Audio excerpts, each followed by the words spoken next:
मेरा नाम विराज है। मेरे हाथ में जायदाद के बंटवारे के कागज अभी भी थे।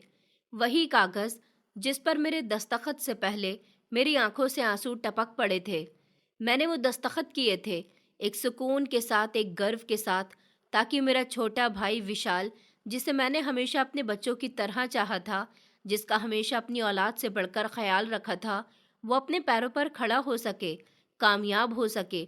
और जब मैंने अपने हिस्से में से बड़ा हिस्सा उसकी दुकान के लिए उसे दे दिया, तो उसने आंखों में नमी लेकर मुझे गले से लगा लिया और कहने लगा कि भैया, मैं आपकी ये मोहब्बत कभी नहीं भूलूंगा। आपने मुझ पर बहुत बड़ा एहसान किया है।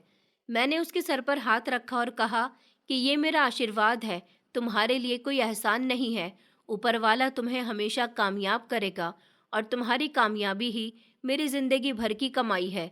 वो दिन शायद मेरी जिंदगी के खूबसूरत और हसीन दिन थे। मैं खुद भी बहुत खुश हुआ करता था। मैंने जो कुछ बचाया उसे एक छोटे से कपड़े की दुकान ले दी थी। मेरी दुकान छोटी थी, मगर उस दुकान के साथ बहुत सारी उम्मीदें जुड़ी हुई थी। मेरी पत्नी ने कहा कि अगर आपने इतनी रकम अपने भाई पर लगा दी तो खुद अपने लिए क्या करोगे? मैंने मुस्कुराकर कहा कि प्रार्थनाओं से घर चलता है, ऊपर वाला हमारे साथ है। अपने परिवार और परिवार के सदस्यों पर लगाया गया पैसा कभी बर्बाद नहीं होता। मेरी पत्नी कुछ कहे बिना ही खाना सामने रखकर बैठ गई थी। मैंने देखा कि मेरी पत्नी की आंखों में एक खामोश गर्व था। हम दोनों भाई एक ही मोहल्ले में रहते थे। हमारी दुकानें भी एक दूसरे से कुछ फासले पर थीं। शाम को जब हम दोनों भाइयों की दुकानें बंद हो जाती थी, तो हम अक्सर एक ही चाय वाले के पास जाकर बैठ जाते थे और दिन भर की बातें किया करते थे। वो मुझसे एडवाइस लेता था कि भैया, आपके एक्सपीरियंस का कोई जवाब नहीं है। मुझे बताइए कि अगले महीने मेरी बेटी रश्मि का बर्थडे है।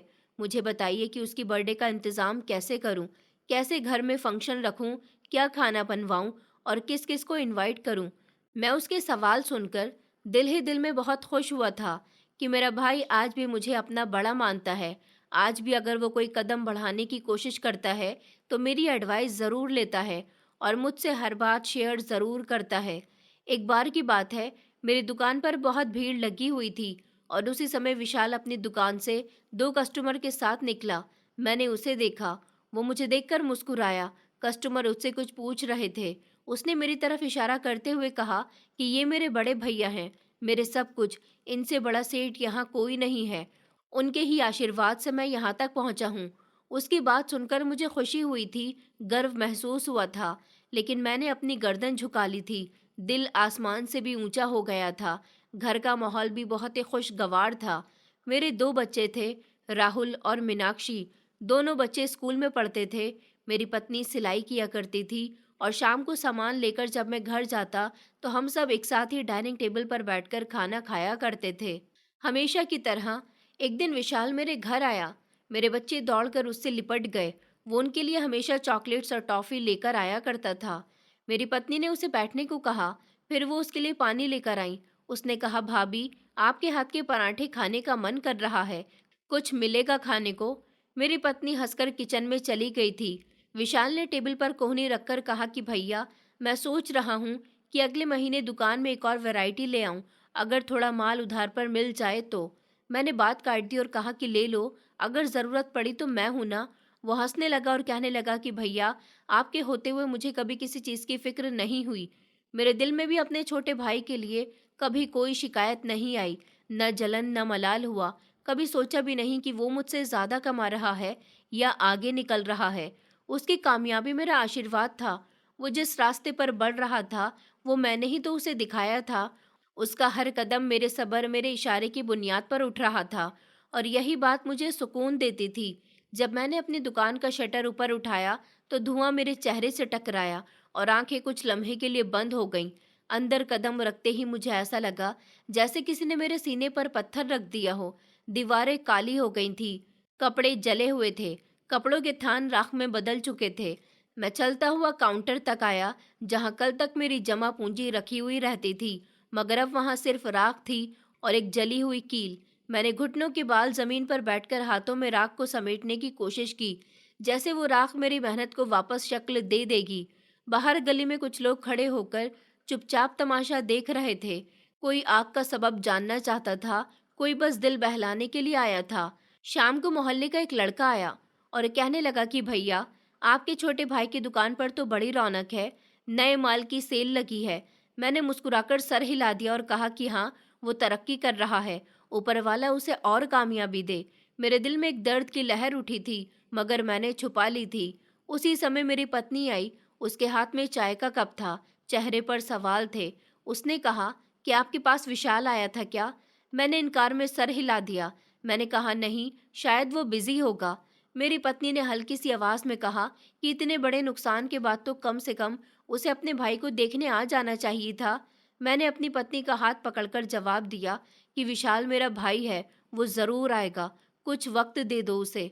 दूसरे दिन मैं खुद विशाल की दुकान पर चला गया था।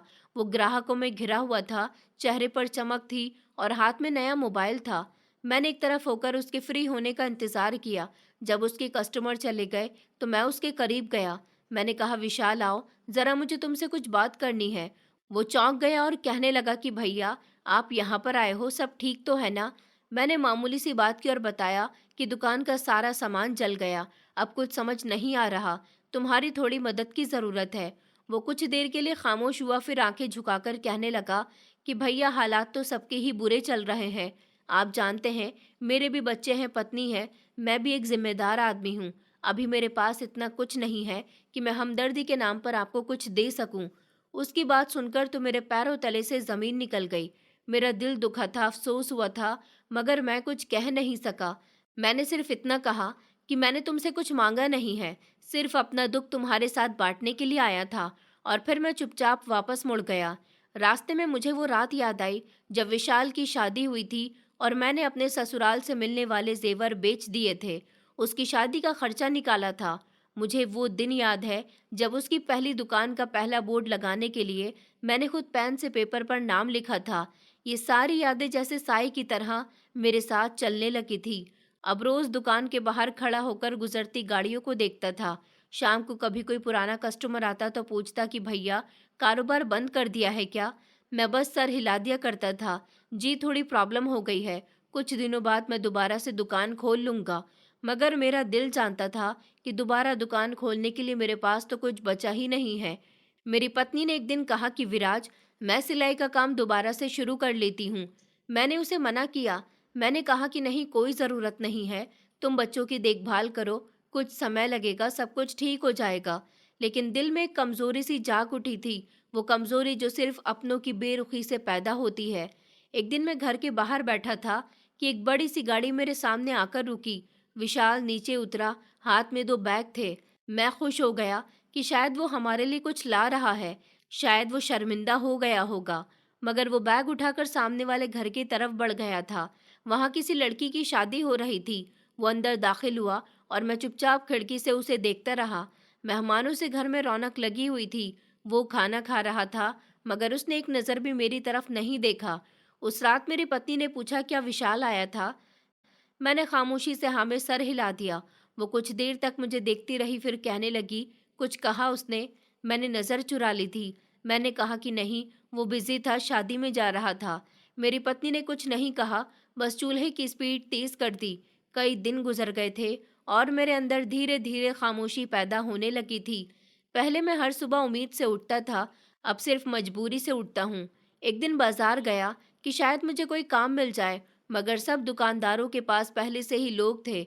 एक ने तो हंसकर कहा, रे भाई, आप तो अपनी दुकान के मालिक थे, अब नौकरी ढूंढ रहे हो? मैं दिखावे की मुस्कुराहट हंसने लगा। मैंने कहा, मैं तो अब सिर्फ नाम का मालिक रह गया हूँ। विशाल ने फिर मुझे कभी पलटकर नहीं पूछा। उसकी दुकान में माल बढ़ता गया, कस्टमर की भीड़ जमा होती गई। उसके बच्चे नए कपड़ों में स्कूल जाते थे, नए कपड़े पहनते थे, और मैं रोज अपने बच्चों को पुराने जूते पहनाकर स्कूल भेजा करता था। मेरी पत्नी भी चुपचाप शाम को हाथ में तकिया रखकर रोती रहती थी, और मैं उसे दिलासा देता था कि ऊपर वाला है ना, वो सब कुछ ठीक कर देगा। हमारी सारी परेशानियों को देख रहा है, हमारे लिए अच्छे दिन भी आएंगे। मुझे सुबह की वो ठंडी हवा आज भी याद है, जब मैंने अपनी दुकान की राख पर आखिरी बार नजर डाली थी और दिल को ये कहकर समझाया था कि अब बस जीना है, किसी न किसी तरह जीना है। इसी उम्मीद के सहारे मैंने मोहल्ले की एक और दुकान पर काम करने की हामी भर ली थी। दुकान छोटी थी, सैलरी भी मामूली थी, मगर इज्जत बची हुई थी। दुकान का मालिक किशोर दास बहुत ही कड़क व्यवहार का और इंसाफ पसंद इंसान था। उसने कहा कि काम ईमानदारी से करना है, मैं तुम्हें कभी खाली हाथ नहीं भेजूंगा। मैंने झुकी आंखों से कहा कि जी मालिक, अब काम ही मेरी इज्जत का सहारा है। दिल लगाकर काम करूंगा, दिन भर काम करूंगा। मैं सारा दिन कस्टमर्स को हैंडल करता और शाम को थका हारा घर आता तो मेरी पत्नी मेरे लिए पानी का जग रख देती थी और बच्चे दौड़कर मेरा बैग पकड़ते थे। कुछ महीने ऐसे ही गुजर गए थे। जिंदगी एक ठहराव में दाखिल हो गई थी। एक खामोशी, एक रूटीन जिसमें न कुछ ज्यादा खुशी थी, न कोई शिकवा था। मगर फिर एक दिन जब मैं दुकान में सीढ़ी पर चल रहा था और ऊपर रखा सामान निकाल रहा था, तब अचानक मेरा पैर फिसला और मैं जमीन पर गिर गया। कंधा जोर से जमीन से टकराया था और मेरे बाएं हाथ में एक ऐसी जलन सी महसूस हुई थी जैसे सारा खून जम गया हो। किशोर दास दौड़ कर आए, कहने लगे, अरे क्या कर रहे हो? मेरे दर्द इतनी तेज था कि जुबान बंद हो गई थी। अस्पताल पहुंचा तो डॉक्टर ने 2 शब्दों में फैसला सुना दिया था, हड्डी की चोट है, नस दब चुकी है, पूरी तरह से सेहतमंद होने में अभी वक्त लगेगा। फिलहाल यह हाथ काम के काबिल नहीं रहा। मैं खामोश बैठा सुनता रहा था, जैसे किसी और की जिंदगी का फैसला हो रहा हो। किशोर दास ने एक नज़र मुझ पर डाली और कहा कि अब काम कैसे चलेगा, दुकान का भी नुकसान होगा। मैं कुछ नहीं कह सका। घर लौटा तो मेरी पत्नी ने मेरे चेहरे की रंगत देखी और घबरा गई। कहने लगी कि क्या हुआ है? मैंने सर झुकाया और कहा कि हाथ जवाब दे गया है, चोट लग गई है हाथ में। डॉक्टर ने कहा है कि कुछ दिन के लिए काम बंद। मेरी पत्नी ने मेरा जख्मी हाथ थाम लिया। उसकी आंखों में डर था मगर होठों पर हौसला था। उसने कहा, कुछ न कुछ हो जाएगा, आप फिक्र मत करो। कुछ दिन के लिए हम जैसे सांस रोककर जीने लगे थे। बचत पहले ही कम थी, अब तो और परहेज के खर्चे ने सब कुछ खत्म कर दिया था। बच्चे खाना मांगते थे तो पत्नी चुप करके कमरे में जाकर अपने आंसू साफ किया करती थी। मोहल्ले की एक औरत ने मेरी पत्नी से कहा कि बहन, तुम तो बहुत अच्छे कपड़े सिलती हो, मेरे बच्चों के कपड़े सिलना शुरू कर दो, थोड़े पैसे मिल जाएंगे। मेरी पत्नी ने झिझकते हुए हामी भर ली थी, क्योंकि अब इनकार का मतलब था भूख। एक दिन मेरी पत्नी ने आकर कहा कि विराज, पड़ोस की शांति जी ने कहा है कि उनके पुराने मोहल्ले में एक बूढ़ी औरत है जिसकी देखभाल के लिए किसी की ज़रूरत है। मैं वहाँ कुछ वक्त के लिए काम पर चली जाऊँ। मैंने पहली बार अपनी पत्नी को ध्यान से देखा था। उसकी आंखों के नीचे काले घेरे आ चुके थे, हाथों में छाले थे और वो बदन जो कभी नरम और सलामत हुआ करता था, अब मेहनत की चक्की में पिस चुका था। मैंने धीरे से कहा, कर लो, अगर तुम्हें लगे कि हम संभल जाएंगे तो कर लो। मेरी पत्नी ने हल्का सा सर हिलाया और मेरी टूटी उंगलियों पर मरहम लगाने लगी। मेरे बच्चे स्कूल जाने लगे तो यूनिफॉर्म की जेब फटी हुई थी। एक दिन बेटे ने कहा कि पापा, क्लास में सब मेरे कपड़े देखकर हंसते हैं। मैंने मुस्कुराकर कहा कि बेटा, तुम हंसी की फिक्र मत करो, तुम्हारी शिक्षा से तुम्हें दुनिया जानेगी, कपड़ों से नहीं। वो चुप हो गया था, मगर मैं जानता था कि बच्चों के दिल बहुत नाजुक होते हैं।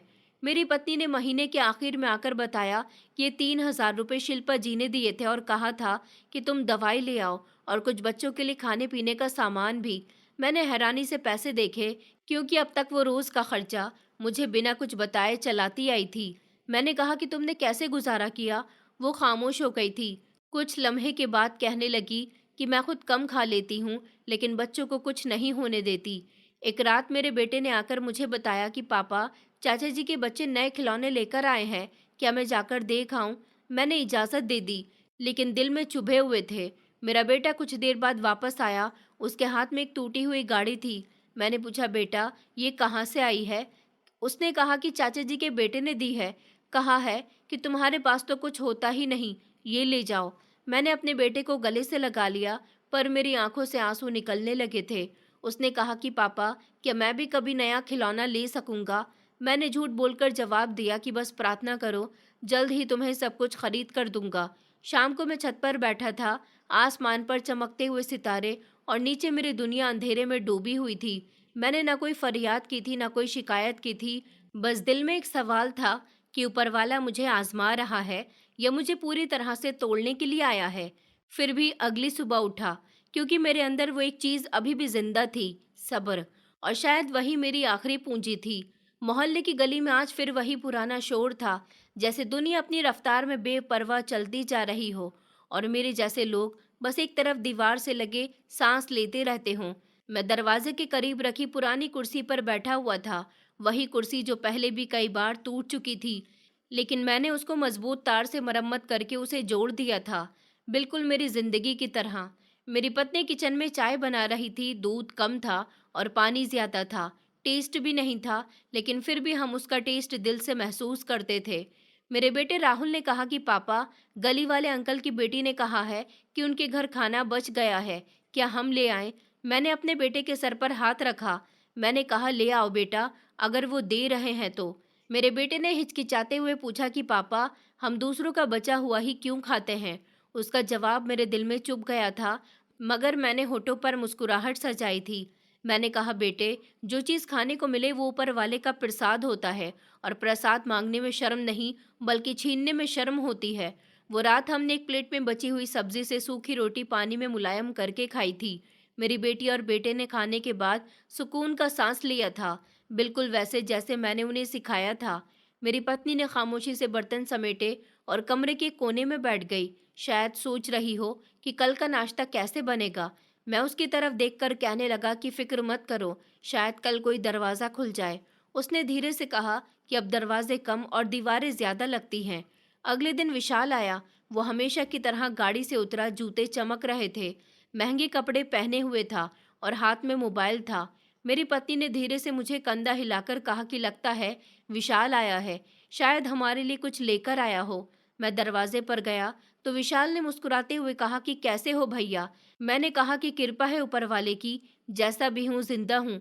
उसने जेब से 1,000 रुपये निकालकर मेरे हाथ पर रख दिए और कहने लगा कि भैया, ये कुछ पैसे रख लो, आपके काम आ जाएंगे। और हाँ, कोशिश करो कि कोई ना कोई मजदूरी वगैरह पकड़ लो, सारा दिन बैठे रहने से कुछ हासिल नहीं होता। उसकी बातों ने मेरे दिल पर कब्जा कर लिया था। दिल में अफसोस हुआ था, मगर मैं कुछ नहीं बोल सका। बस उसके दिए हुए पैसे जेब में रख लिए और दरवाज़ा खोलकर उसे विदा कर दिया। मेरी पत्नी ने पूछा कि क्या हुआ, कुछ कहा उसने? मैंने सर झटक दिया और कहा कि बस वही मामूली बातें, और कुछ पैसे दे गया है। मेरी पत्नी कुछ कहे बिना किचन में चली गई थी। रात को मैंने सोचा कि शायद मुझे कोई छोटा सा काम मिल सकता है जो बैठकर किया जा सकेगा।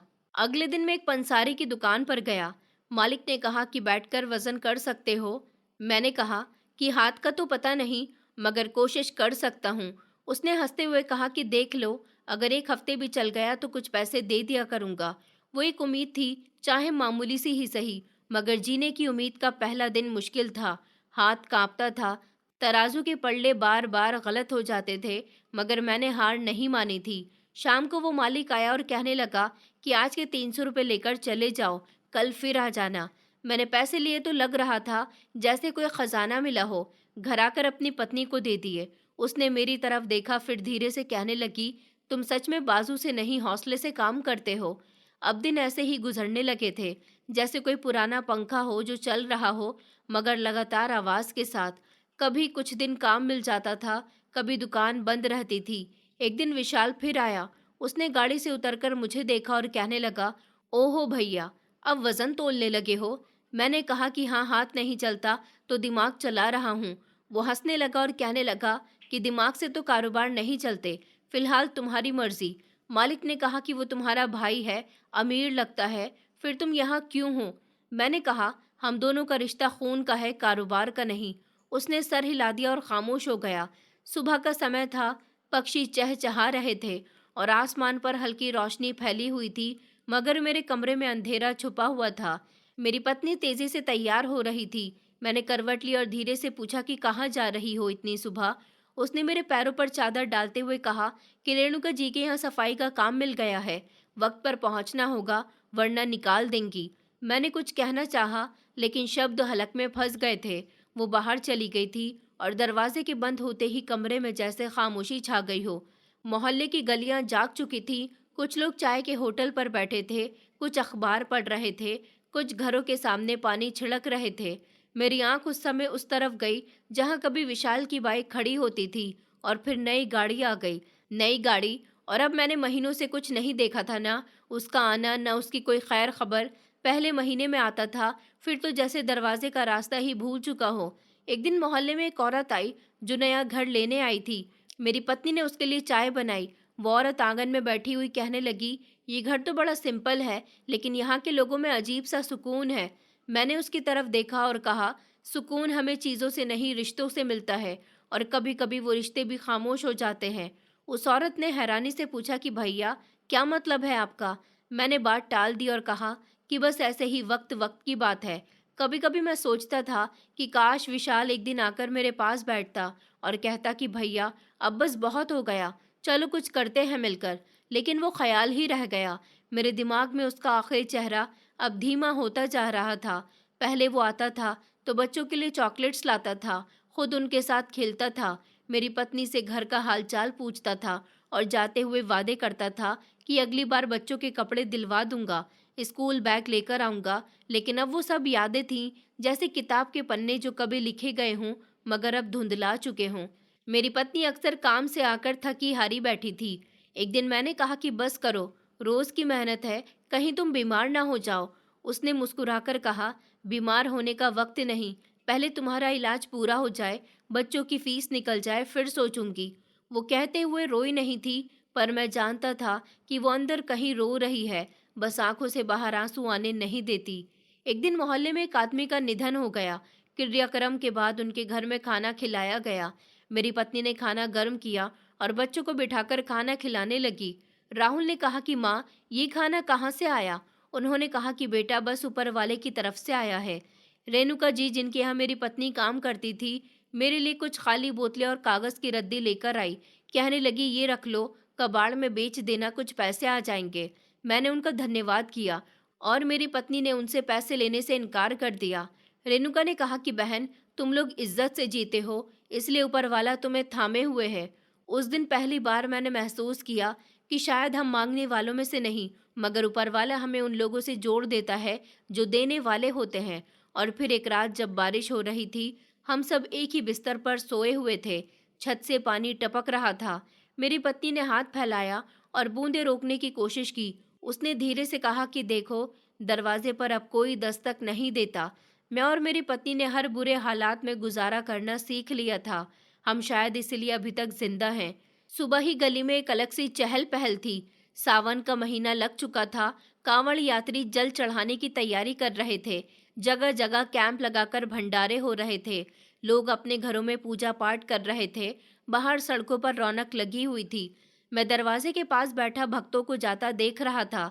मेरी बेटी ने खिड़की से देखते हुए कहा कि पापा, मुझे मोहल्ले की एक आंटी ने बताया है कि चाचा जी ने भी तो आगे वाली सड़क पर कैंप लगाया है। वहां भंडारा हो रहा है।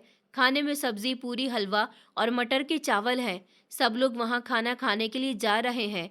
मेरे बेटे ने कहा कि चलो माँ, हम भी वहां चलते हैं। भंडारे का खाना तो हम भी खा सकते हैं ना। मेरी पत्नी, जो कमरे की झाड़ू दे रही थी, उसने सर उठाकर बच्चों को देखा और फिर मेरी तरफ देखने लगी। मैंने धीरे से कहा कि नहीं, तुम लोग यहीं रहो, शायद तुम्हारे चाचा जी तुम लोगों के लिए यहीं खाना भिजवा देंगे। मेरी बेटी ने होठ दबाते हुए कहा, कहने लगी, पापा, चाचा जी हमें कैसे भूल सकते हैं? उन्होंने तो हमें बताया भी नहीं कि वो भंडारा करवा रहे हैं। मेरे बेटे की आंखों में ढेर सारे सवाल बाकी थे। मोहल्ले के सारे लोग भंडारे का खाना खाने के लिए जा रहे थे। बच्चे भी खुश थे और बार बार मेरे बच्चों को आकर बता रहे थे कि वहाँ तो दूध का शरबत भी है, जिससे बच्चों का मन ललचा रहा था। मेरा बेटा दरवाजे की तरफ गया, बाहर देखा, फिर वापस आकर मेरे करीब बैठ गया। 1 घंटा गुजर गया था। ना तो विशाल ने हमारे घर से किसी को बुलाया था और ना ही खाना भिजवाया था। फिर दूसरा घंटा भी गुजर गया और फिर हर लम्हे के साथ साथ वक्त गुजरता गया। मैंने कई बार दरवाजे के नीचे नजर दौड़ाई थी, शायद कोई संदेश, कोई बर्तन, कोई आवाज आए। मोहल्ले के बच्चे खुशी खुशी वहां जाकर नाच रहे थे, खाना खा रहे थे, मस्तियां कर रहे थे। मगर मेरे बच्चे घर में उदास बैठे हुए थे। मेरे बच्चों की नजरें उनके चेहरे पर रुक जाती थीं। शाम के साये गहरे होते जा रहे थे। गलियों में अब शोर कम होता रहा। मोहल्ले के लोग खाने के बाद थकान उतारने लगे थे और मैं अपनी बेबसी के साथ घर में ही बैठा हुआ था, जहां सारा दिन बच्चों की उम्मीद और पत्नी का सब्र एक खामोश लकीर खींचकर गुजर चुका था। दीवार से टेक लगाकर बैठे बैठे मेरी कमर में दर्द हो चुका था, मगर मेरे अंदर दर्द अभी भी बाकी था। मेरी बेटी खामोशी से गुड़िया के बाल सुलझा रही थी और बेटा खामोशी से अपने कपड़ों की कमीज के बटन से खेल रहा था। मेरी पत्नी कभी कभी मेरी तरफ देखती थी, फिर नजर फेर लिया करती थी। उसकी आंखों में वो सवाल हुआ करते थे जो जुबां पर नहीं आते थे, मगर मेरे सीने में गूंज रहे थे। मैं उठा, चादर कंधे पर डाली और दरवाज़ा खोलकर बाहर निकल आया था।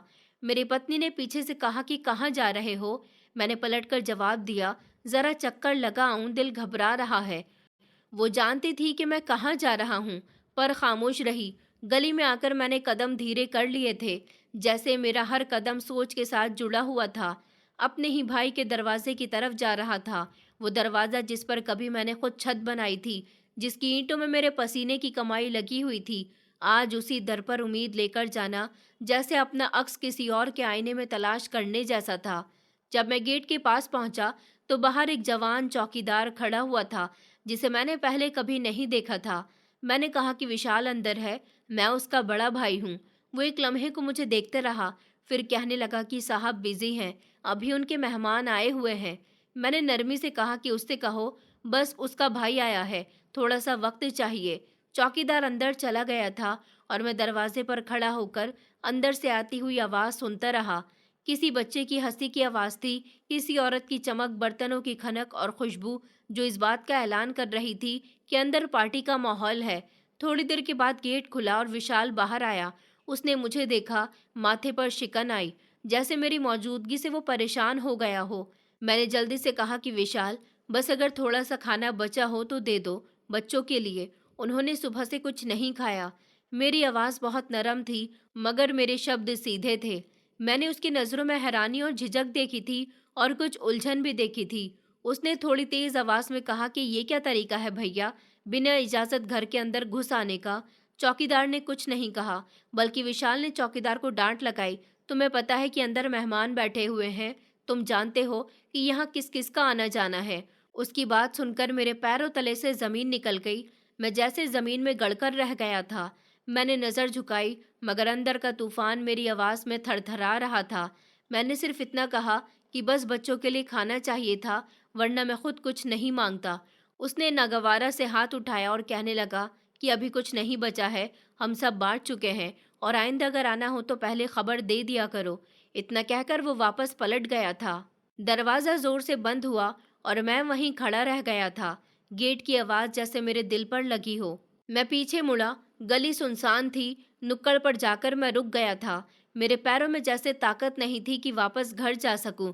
चेहरे पर मिट्टी, दिल पर बोझ और कंधों पर वो नज़र, शर्मिंदगी जो कोई देखता भी नहीं, मगर अपने वजूद पर मुझे महसूस होती है। कुछ फासले पर बच्चों का एक ग्रुप भंडारे का खाना लेने के लिए हाथों में बर्तन लेकर हंसी मजाक में बिजी था। किसी ने पुकार कर कहा कि चाचा जी, आप भी ले लेते, अंदर बहुत खाना बचा है ना। मैंने हल्की सी मुस्कुराहट के साथ हाथ उठाकर इनकार कर दिया, जैसे कहना चाहता हूँ कि मेरी भूख इज्जत से बड़ी नहीं, बल्कि एक कोने में पुराना लोहे का बेंच पड़ा हुआ था। मैं वहीं पर जाकर बैठ गया था। मेरे दाएं हाथ में कपकपाहट हो रही थी, जो थमने का नाम नहीं ले रही थी। मैं कुछ देर खामोश बैठा रहा, फिर आसमान की तरफ देखा, इस उम्मीद पर कि शायद वहां से किसी की कृपा हो जाए। आसमान पर हल्के बादल छाए हुए थे, जैसे बरसने को तैयार हों। मैंने दोनों हाथ देखे जो कभी अपने भाई को संभालने के लिए थामे थे, आज वो खाली और कांपते हुए थे। आज आसमान की तरफ उठे हुए थे। मैं काफी देर तक बैठकर दिल में ऊपर वाले से प्रार्थना करता रहा कि मेरे मासूम बच्चों के लिए खाने का कहीं ना कहीं से बंदोबस्त हो जाए। मुझसे उनकी भूख नहीं देखी जाती, मुझसे उनका मासूम चेहरा नहीं देखा जाता। मगर मैं कुछ समय तक और घर नहीं गया तो मेरे बच्चों की आंखों से वो मासूमियत की चमक भी चली जाएगी, जो उनके बचपन की गवाही देती है, जिसे मैंने आज तक बचाकर रखा है। मेरी आवाज़ खुद मेरी खामोशी से टकराकर वापस आ रही थी, जैसे पूरी दुनिया खामोश हो गई हो और सिर्फ मेरी प्रार्थना गूंज रही हो। अचानक मुझे याद आया कि मेरी पत्नी ने जाते समय कहा था कि वापसी में बच्चों के लिए कुछ ले आना, चाहे होटल से एक रोटी ही क्यों ना हो। कुछ खिलाने से पहले उनकी आंखों को बेफिक्र करना होगा। मैंने अपनी जेब टटोली, एक कोने में मुड़ा हुआ 100 का नोट पड़ा हुआ था। सोचा शायद इससे थोड़ा खाना आ जाएगा। मैंने फौरन नोट को अपने हाथ में दबाया और धीरे धीरे बाजार की तरफ चल पड़ा था। रास्ते में एक फल वाला अपने ठेले के साथ चल रहा था। मैं रुका और पूछने लगा कि इसमें से सबसे सस्ता फल कौन सा है, बच्चों के लिए थोड़ा सा लेना है। उसने मेरी तरफ देखा, फिर मेरे फटे हुए कपड़ों की तरफ, फिर मेरी टूटी हुई चप्पलों की तरफ और फिर मेरे मेले कुचेले थैले की तरफ, जो मैंने अपने कंधे पर लटकाया हुआ था, जो कि अंदर से खाली था। उसने कहा, भैया थोड़े से केले बचे हुए हैं, इस समय तो केले ही सस्ते हैं, ये लो केले ले जाओ, मगर पैसे बाद में दे देना। मैंने इनकार किया और कहा कि नहीं भैया, आज सिर्फ इतना है जितना दे सकूं। उसने 1.5 दर्जन केले मेरे थैले में रख दिया और कहा कि ये आपके लिए मेरी तरफ से हैं, मेरे लिए प्रार्थना करना। मैंने आंसू साफ करते हुए कहा कि भैया, ऊपर वाला तुम्हें हमेशा कामयाब करेगा, तुम्हें वो देगा जो मैं मांग भी नहीं सकता। उस भले आदमी ने मुझसे पैसे ही नहीं लिए थे और मुझे फ्री में ही 1.5 दर्जन केले दे दिए थे। मेरे पास पैसे अभी भी थे और मैं वो पैसे लेकर बाजार पहुंचा। बाजार से सब्जी और रोटी खरीदी, 10 का दही लिया, 10 का दूध लिया। अब मेरा थैला मेरे हाथ में वजनी हो गया था, मगर दिल में कहीं हल्की सी सोच भी थी कि बच्चों की आंखों में सवाल खत्म हो जाएंगे या और बढ़ जाएंगे। घर पहुंचा तो दरवाजा धीरे से खुला। कमरे से हल्की सी रोशनी थी। बच्चे अभी भी जाग रहे थे। मेरी बेटी दुपट्टा ओढ़कर गुड़िया के साथ बैठकर खेल रही थी। बेटा खिड़की के पास बैठा हुआ बाहर झांक रहा था। मुझे देखकर दोनों भागकर मेरे पास आए। कहने लगे कि पापा आप चले गए थे चाचा जी के घर, उन्होंने हमारे लिए कुछ खाने को दिया। मैंने अपने दोनों बच्चों के चेहरे को देखा। मैंने कहा, नहीं बेटा, तुम्हारे चाचा जी घर पर नहीं थे, हमको नहीं मिले, लेकिन ऊपर वाले ने किसी और को हमारे लिए भेज दिया। देखो मैं तुम लोगों के लिए दाल, रोटी, दही, दूध और केले लेकर आया हूँ।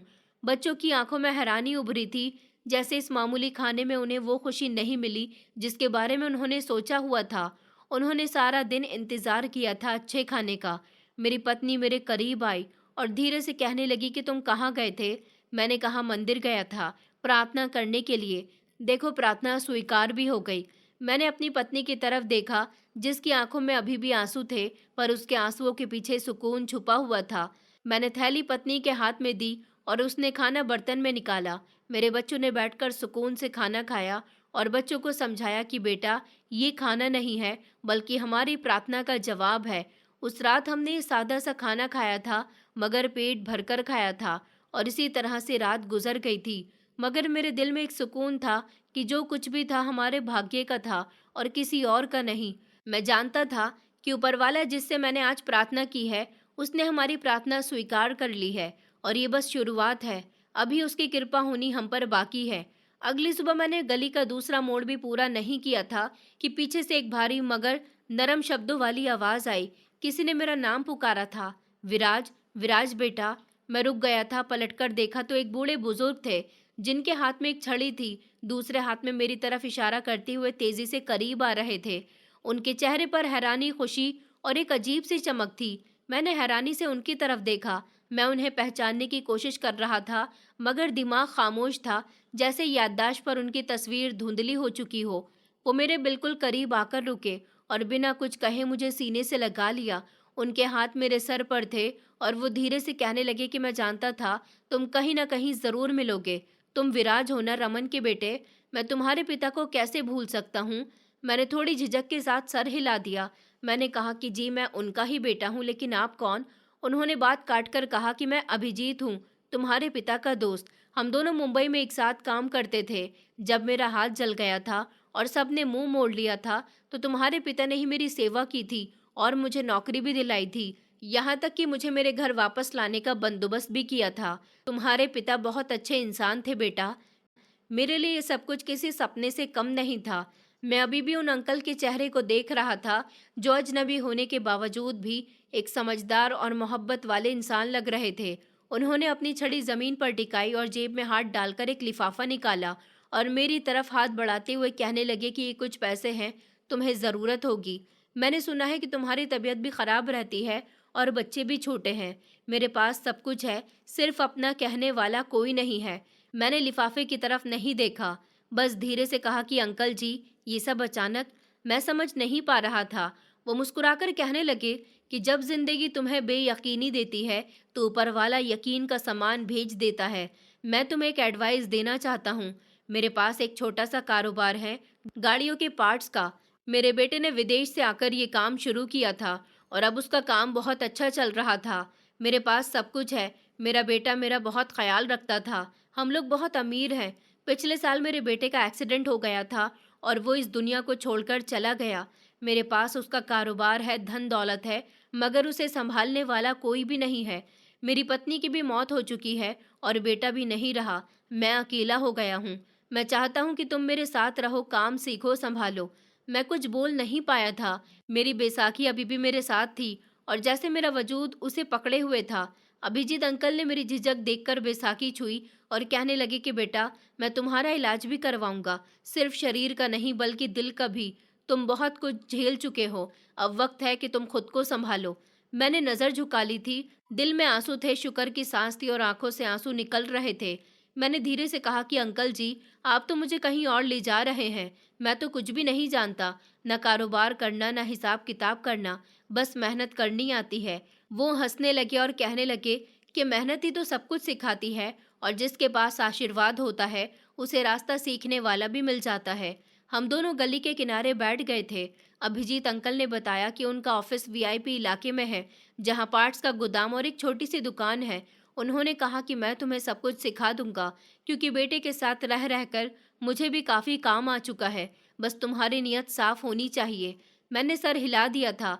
मेरी नियत में सिर्फ एक चाहत है कि मेरे बच्चे कभी मेरे जैसे मोहताज ना हों। उन्होंने मेरा कंधा थपथपाया और कहा कि बस यही नियत काफ़ी है।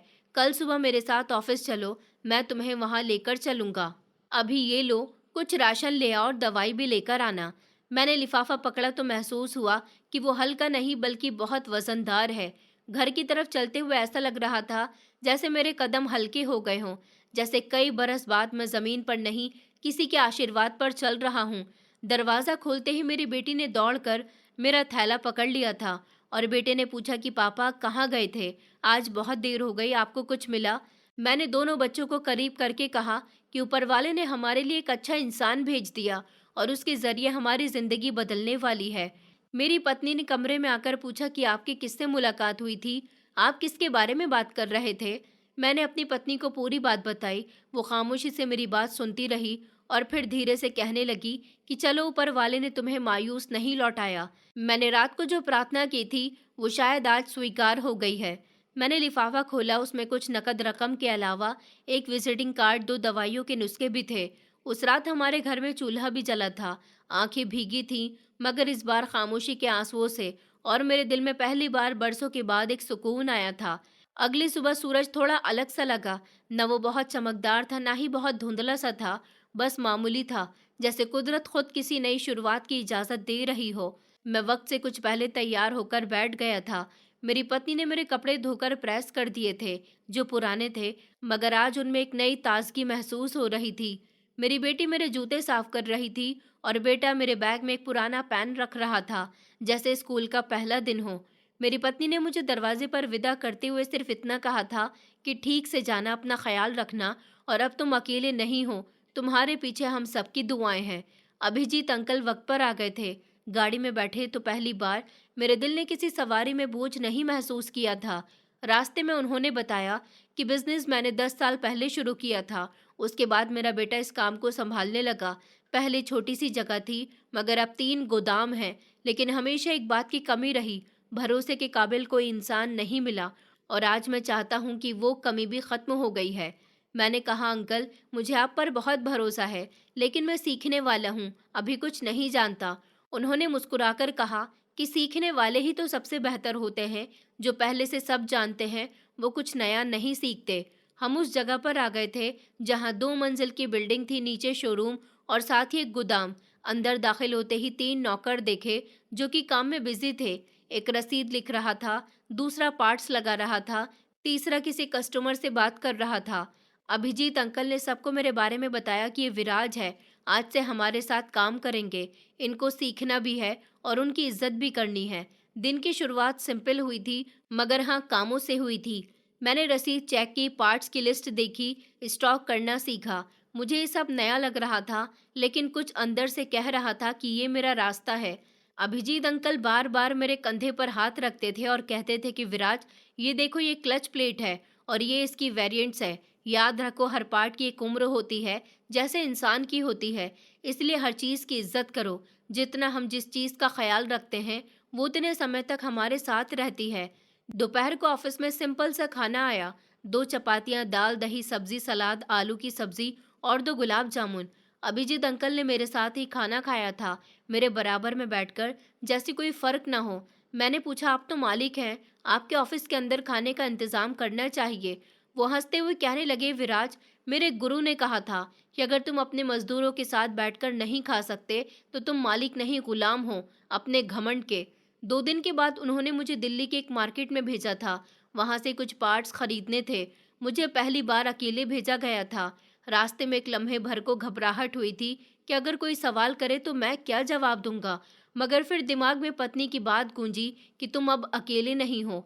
मैंने गहरी सांस ली और खुद को यकीन दिलाया कि नहीं, मैं कर सकता हूँ। बाजार में पहुंचकर जब मैंने सप्लायर से बात की और उनको रसीद दिखाई तो माल चेक किया गया तो उसकी नज़रें बदल गईं। उसने कहा कि आप नए हैं। मैंने कहा कि जी, मगर अब काम में काफ़ी परफेक्ट होने लगा हूँ। और कहने लगा कि वेलकम विराज जी। शाम को मैं वापस ऑफिस पहुंचा और सब कुछ रिपोर्ट किया तो अभिजीत अंकल ने मेरा हाथ चूम लिया। कहने लगे कि बेटा, ये सफ़र अब तुम्हारा है और मैं तुम्हारे साथ हूँ। 15 दिन के बाद उन्होंने मेरा इलाज शुरू कर दिया था। एक करीब के अस्पताल में मेरी फिजियोथेरेपी और दवाई और परहेज सब कुछ चल रहा था। डॉक्टर ने कहा था कि विराज, आप अगर पाबंदी से आते रहे तो 6 महीने में आप दोबारा पूरी तरह से चलने फिरने के काबिल हो जाएंगे। मैंने वो बात सुनी तो मुझे लगा जैसे किसी ने मुझे नई टांगे दे दी हों। मैंने प्रार्थना की, हाथ उठाए और दिल से कहा कि हे भगवान, तूने ही ये सब कुछ किया है। घर वापस आया तो मेरी पत्नी ने देखा कि मैं थोड़ा तेज चल रहा हूँ। वो खुश हो गई थी। बच्चों को मैंने बताया कि तुम्हारे पापा का इलाज शुरू हो गया। मेरे बेटे ने कहा कि फिर हम दौड़ लगाएंगे पापा। मैंने हंसते हुए कहा कि हाँ बेटा, अब तुम्हारे पापा दौड़ में तुम्हें हरा भी सकते हैं। वो रात हमने हंसी में गुजार दी थी, रोशनी के साथ, उम्मीद के साथ। मेरी पत्नी ने खाने में सबके लिए कुछ खास बनाया था। मेरी बेटी ने प्रार्थना करते हुए कहा कि मेरे पापा को जल्दी से ठीक कर देना, हमें उनके साथ पार्क में घूमने के लिए जाना है। मैं इस समय तक खामोश रहा, सिर्फ सब कुछ देखता रहा और दिल में सोचता रहा कि ये सब कुछ मुमकिन हुआ सिर्फ एक पुरानी प्रार्थना, एक अजनबी इंसान के यकीन और भगवान की मदद से। अगले दिन अभिजीत अंकल ने मेरे हाथ में ऑफिस की एक अलमारी की चाबी दी और कहने लगे कि ये तुम्हारी है, इसमें रोज के कागजात होंगे और कल से तुम ही इनका हिसाब किताब रखोगे। अब तुम मेरे पार्टनर हो, सैलरी मैं तुम्हें नहीं दूंगा, बल्कि सब कुछ तुम्हारे हाथ में ही रहेगा। मैंने वो चाबी अपने हाथ में ले ली थी और महसूस किया कि अब मेरे हाथ खाली नहीं, बल्कि इनमें भरोसा, विश्वास, कमाई है और एक नई सुबह का वादा है। मेरी जिंदगी अब एक नए तरीके से चलने लगी थी। कारोबार अच्छा चल रहा था, शरीर सेहत संभालने लगी थी और बच्चों के चेहरे पर भी कॉन्फिडेंस वापस आ चुका था, जो बरसों से मिट चुका था। अभिजीत अंकल ने मुझे हफ्ते में एक बार गोदाम की निगरानी के लिए शहर के दूसरे हिस्से भेज दिया था और हर जगह लोग मुझे अब मालिक कहकर पुकारने लगे थे। लेकिन एक दिन ऐसा आया जब गोदाम से वापसी पर सड़क के किनारे पर एक बैनर लगा हुआ नजर आया, विशाल एंड को शटडाउन सेल। मेरी सांसें एक लम्हे के लिए थम गई थी। मैंने रुककर देखा। शीशे की दुकान के बाहर 2 जवान लड़के माल लोड कर रहे थे। वही दुकान जिसका फर्श मैंने खुद पॉलिश करवाया था, आज बंद हो रही थी। मैंने एक लड़के से पूछा कि दुकान क्यों बंद हो रही है। उसने लापरवाही से कहा कि कुछ महीनों से किराया नहीं दिया गया, मालिक ने कब्जा वापस ले लिया है। मेरी समझ में सब कुछ आने लगा था। कुछ हफ्ते पहले अभिजीत अंकल ने बताया था कि शहर में कुछ कारोबारी माली धोखे में फंसे हुए हैं और एक खास ग्रुप ने लोगों से जाली जमीन के नाम पर लाखों रुपए ऐंठ लिए हैं। आज समझ आया कि वही ग्रुप, वही लोग थे जिनके साथ विशाल ने मेलजोल बढ़ाया हुआ था। शाम को घर वापस आते हुए मैंने सोचा, विशाल कहाँ गया होगा, वो भी अब इन लोगों के साथ है। क्या उसे खबर है कि वो किन हाथों में खेल रहा था। मैंने उस दिन काम से जल्दी छुट्टी ले ली थी और अपने पुराने मोहल्ले की तरफ चल पड़ा था। गली में खामोशी थी। वो शोर, वो चमक, वो गाड़ियां सब गायब थे। विशाल का घर बंद नहीं था, मगर वीरान लग रहा था। मैंने दरवाज़ा खटखटाया। काफ़ी देर के बाद दरवाज़ा खुला और विशाल खुद सामने आया। वही चेहरा, लेकिन अब आंखों के नीचे काले घेरे पड़ चुके थे। बाल बिखरे हुए थे, कपड़े भी उलझे उलझे से नजर आ रहे थे। मुझे देखकर एक लम्हे के लिए वो ठिठक गया था, जैसे याद करने की कोशिश कर रहा हो कि मैं कौन हूँ। मैंने कहा, विशाल, मैं तुम्हारा बड़ा भाई हूँ विराज। ये सुनते ही उसकी आंखों में आंसू आ गए थे, लेकिन वो अपने ऊपर कंट्रोल करने की पूरी कोशिश कर रहा था। उसने कहा कि आओ भैया, अंदर आ जाओ। मैं घर के अंदर गया तो घर के अंदर का एक एक सामान बिखरा हुआ था। सोफे पर कपड़े थे, टेबल पर कागजात पड़े हुए थे और किचन से जलने वाले आटे की बदबू आ रही थी। मैंने नरमी से पूछा, क्या हुआ है। वो कुछ देर तो खामोश रहा, फिर धीरे से कहने लगा कि भैया, सब कुछ खत्म हो गया। सब जिन पर मैंने भरोसा किया था वही निकल गए। जिनके साथ उठा बैठा वो ही हंसी में सब कुछ ले गए। मैंने उसके कंधे पर हाथ रखा। मैंने कहा, तुम पर कर्ज है? उसने सर हिलाया और कहने लगा, बैंक और 2 प्राइवेट फाइनेंस और दुकान किराया सब कुछ दबाव में है। मैंने थोड़ी देर के लिए आंखें बंद कर ली और सिर्फ इतना कहा कि पछताने का वक्त नहीं, संभलने का वक्त है। अगर तुम चाहो तो मैं अभिजीत अंकल से तुम्हारे बारे में बात कर सकता हूँ। वो मेरी बात सुनकर चौंक गया था। उसने कहा, भैया, मेरे लिए इतने साल बाद भी तुम मेरी मदद करने के लिए तैयार हो? मैंने मुस्कुराकर कहा कि रिश्ते वक्त से नहीं, दिल से जुड़े होते हैं। विशाल को मैंने अगले हफ्ते ऑफिस में बुलाया। अभिजीत अंकल ने पहले थोड़ी देर हैरानी से देखा, मगर मेरी बात पर उन्होंने फौरन स्वीकार कर लिया था। विशाल भी 1 हफ्ते के लिए ट्रेनिंग के तौर पर हमारे साथ काम करेगा। पहले दिन वो बहुत शर्मिंदा हो रहा था, मुझसे नज़र भी नहीं मिला रहा था, फाइल उलट पलट कर रहा था, लेकिन मैंने उसे अकेला नहीं छोड़ा था। दोपहर के समय जब हम सप्लायर के पास बैठे हुए थे, तो विशाल ने कहा कि भैया, तुम्हारे साथ बैठकर मुझे लगता है जैसे सब कुछ दोबारा से पॉसिबल हो गया। मैंने जवाब दिया, पॉसिबल हमेशा होता है, बस हम खुद यकीन छोड़ देते हैं। घर वापस आकर मैंने बच्चों को बताया कि तुम्हारे चाचा जी आज मेरे साथ ऑफिस गए थे। मेरी बेटी ने खुश होकर कहा कि अब हम उनके घर जा सकते हैं। मेरी पत्नी ने धीरे से पूछा, क्या सच में वो आया था? मैंने कहा कि वो अब वापस आ रहा है। वो जो कभी था, शायद अब वैसा नहीं रहा, मगर शायद उससे भी बेहतर हो गया। वक्त गुजरता जा रहा था और विशाल ने अपनी जिम्मेदारी अच्छे से निभा ली थी। अभिजीत अंकल ने कहा कि विराज, अगर ये आदमी तुम्हारे जैसा बन जाए तो मैं इसे भी रख लूंगा। मैंने कहा, अंकल जी, ये पहले मेरा भाई है, बाद में नौकर है। कुछ दिन बाद मैं विशाल को एक छोटे प्रोजेक्ट का इंचार्ज बना दिया था। पार्ट्स की एक खास कैब कोलकाता भेजनी थी। उसने सारी तैयारी खुद की थी, खुद लिस्ट बनाई थी, कीमतों का हिसाब किया था और पहली बार अपने काम पर गर्व महसूस किया था। जब माल टाइम पर पहुंचता तो सप्लायर ने अभिजीत अंकल को फोन करके तारीफ की। अभिजीत अंकल ने मेरी तरफ देखकर कहा कि लगता है खून को पहचानने की मेरी पहचान अभी जिंदा है।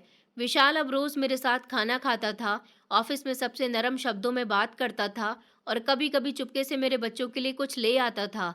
एक दिन मेरे बेटे ने कहा कि पापा, चाचा ने मुझे आज एक नई पेन ला कर दी है। मैंने मुस्कुराकर अपनी पत्नी की तरफ देखा। पुराना रिश्ता शायद अब नया हो रहा है, लेकिन मैं जानता था कि इस रिश्ते में अभी बहुत कुछ खामोश है, बहुत सी ऐसी बातें हैं जो अनकही हैं। एक दिन शाम को मैं और विशाल ऑफिस के छज्जे पर खड़े हुए थे। सूरज जल रहा था। मैंने कहा, विशाल, याद है जब तुम पहली बार दुकान खोलने जा रहे थे? तो वो हंसकर कहने लगा कि हाँ भैया, याद है।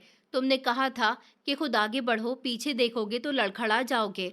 मैंने कहा, आज अगर पीछे देखो तो क्या दिखाई देता है? उसकी आंखों में आंसू आ गए थे।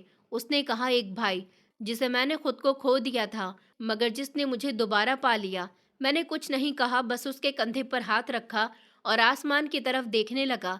वही आसमान जो हर बार गवाह बनता है। मैं जानता था कि जख्म भर चुके हैं, पर निशान रह गए हैं, मगर अब वो निशान रास्ते दिखाएंगे, क्योंकि खून पर भी खून होता है और रिश्ते तो साए की तरह होते हैं। कभी कमजोर पड़ जाते हैं, मगर झूठ के जाते ही साथ चलने लगते हैं, खामोशी से, बर्दाश्त से, मोहब्बत से। आज मैं और मेरा भाई एक दूसरे के साथ मोहब्बत से रहते हैं। हम दोनों ही कामयाब हैं, दोनों ही अपनी ज़िंदगी में सफल हो चुके हैं, मगर अब हम दोनों में पहले से भी ज़्यादा मोहब्बत है। रिश्तों में उतार चढ़ाव आता रहता है, इसका मतलब ये नहीं कि उन्हें ख़त्म कर देना चाहिए। दोस्तों, उम्मीद करती हूँ आपको हमारी कहानी पसंद आई होगी। कहानी पसंद आई है तो वीडियो को लाइक करें, चैनल पर नए हैं तो चैनल को सब्सक्राइब करें और हाँ, नोटिफिकेशन बेल को ज़रूर दबाएं ताकि अगली अपडेट सबसे पहले आपको मिले।